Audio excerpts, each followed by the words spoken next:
especially for the networking portion of it. It's a great way to test out your networking hardware. I know in the past I've had issues in the past with Ubuntu and wireless drivers, but they've come a long way recently, and it's user base is increasing, so it definitely helps make it easy for you.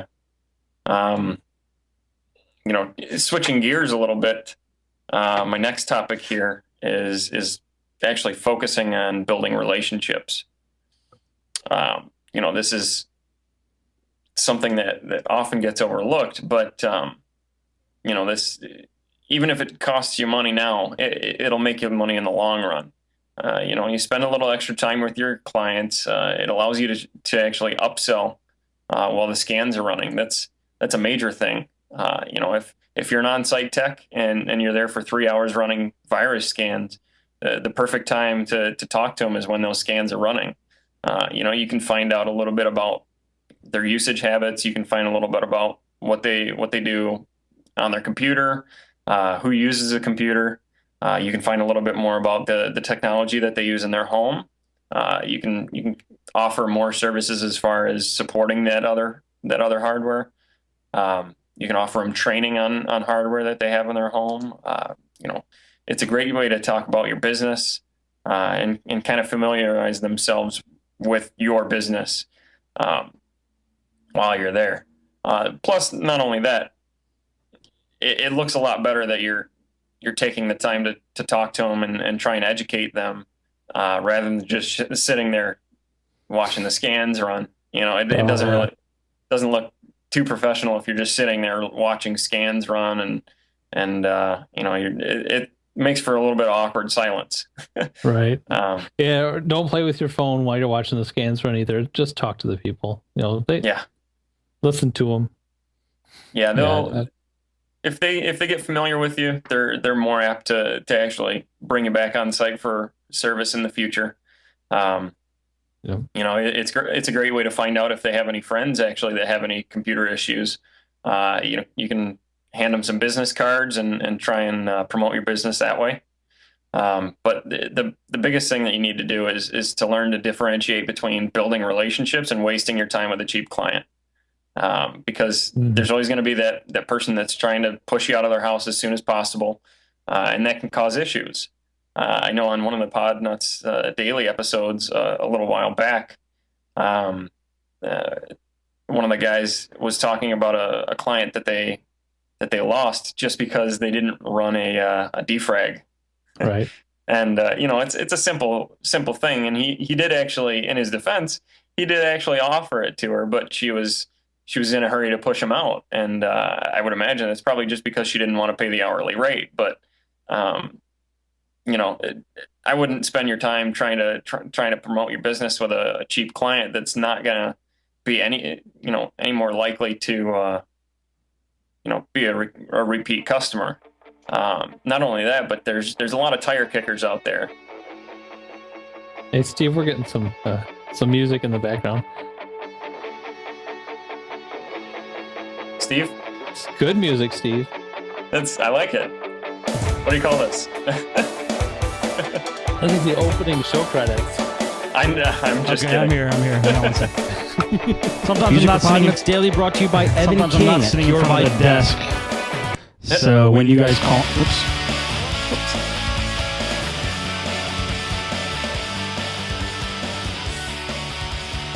Speaking of pushing us out, that's the buffer end music, and we are out of our allotted time. I guess so. No, actually, no. It was a short show last week because we cut it a little bit. But no, if you guys do call me, I am in the room. I'm just not in front of the computer, so I will be here shortly when you call. Sorry about that. We'll be testing that now. Yeah, don't. All right, continue, guys. Sorry about that. So I got kind of a story that goes with building relationships. Just today, I stopped at a former client, a current client, I guess. This guy called me a couple weeks back, and he owns a candle factory, and I'd been there. I fixed good-smelling computers, come from a candle factory too.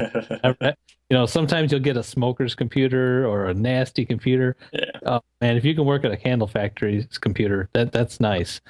So he calls me a few weeks back and says he's got an IBM that's just running slow and stuff. And so this is a couple towns over, and I happen to have to go there today to quote another computer job that they wanted me to look at their computer, and it turned out I'm ordering them up a new laptop and stuff for that job. But on my way back, I stopped by this candle factory because this town, it's probably a 15-minute drive for me, and I thought, and I've had this in the back of my head, that maybe I could use another local business there as a drop-off point for customers. If I could, save them the drive all the way into my town, they could just drop it off. I give this guy $5 to hold it until, and he's got a secure place. It's a candle factory, it's pretty good. But anyway, so I'm talking to him, about this, and then I end up actually he ended up going back to his house and grabbing this IBM that he had called me a couple of weeks ago and kind of forgot about. So I got that job out of it too, just hitting, that on the way back. But then, I spent a good half hour, 45 minutes. He gave me some free candles to try out at home, and just a nice guy, it's really cool, and business is helping out business. I'll probably end up fixing his computer for nothing. Just now that, he's going to let me put a sign in his yard that's, another town over, and put a little sign, say drop off spot or something like that. It's good to build business relationships as well as personal ones when in your home users. I mean, I don't know. I think I built up a pretty good rapport with a home user. With all of them, hopefully.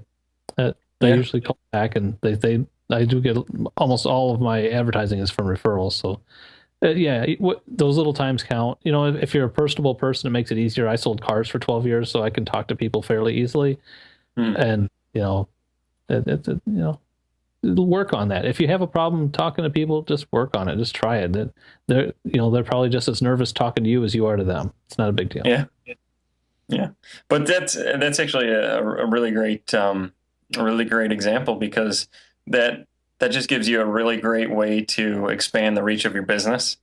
Because those customers that maybe even there's customers that drive 15 minutes just to the drop off point. Maybe they live a half hour away from your business. They'll drive 15 minutes into the drop off point, and you can pick it up from there. And that's another customer that you might not have gotten if they had to drive a whole half hour to get to you. Right. Yeah, that's a good point. I didn't really even think of that. That's a great way to expand the reach of your business. But there's always tire kickers though too. So I mean, for those technicians that have shops, you'll always get somebody that walks in and they're kind of putzing around. They're asking about prices, and they don't really want to spend a whole lot of money, so they probably end up taking it to their friend George or something that knows nothing about computers but says he can fix a virus. But you have to kind of try and fend off the tire kickers as much as you can. But there's also going to be a lot of people that you really just can't please. Nothing that you do is good enough for them, and at some point you have to kind of know when to let go. And there's a really great article about that on TechNibble that was about knowing when to fire your clients. And it's a really great point. But in the long run, those type of clients that they're always going to try and get something for free from you, and nothing's really ever good enough, they're really just going to cost you money in the end, because spending 4 hours to troubleshoot something that they're not going to really pay you a whole lot to do might actually prevent you from getting another 2 jobs that you would have otherwise gotten, and made at least twice as much on it. But yeah, I could say there's only been one customer that I fired so far, and it was kind of a mutual firing. Neither of us were gonna win, so it's fine. Yeah, but I mean, you have to realize or know how to realize when you're in that situation. But we can differentiate between home PC users and business clients. Just in the way that they use technology, the types of technology that they use. And I talked to Steve about this a little while back about hidden needs, and this was back in August when I was on the show. And with home PC users, when you're in their home and you're talking to them as the scans are running, and you're talking to them about their other technology, this is a really great point. You need to discover their hidden needs, things that they don't even know that they might need. For example, somebody has a digital camera and maybe they haven't touched it in a year because they really just don't know how to use it. And, maybe they don't know how to import pictures onto their computer, or they don't really know how to use the camera to begin with. They don't know how to take pictures. If that's a skill that you have, obviously you can provide a service for them. There's all sorts of things that you can do as far as training goes. If it's just one-on-one time, and they have questions for you, that's another way to go. It's basically just getting yourself FaceTime with the customer in the home, and it's going to earn you money in the long run. But even if there's nobody that has virus removals to be done in the week that you're running a little slow, but there might be 5 people that want trainings on how to use the computer. If you can, I know a lot of businesses try to get out into the community and advertise to seniors as far as training them on how to use the computer, how to use the internet.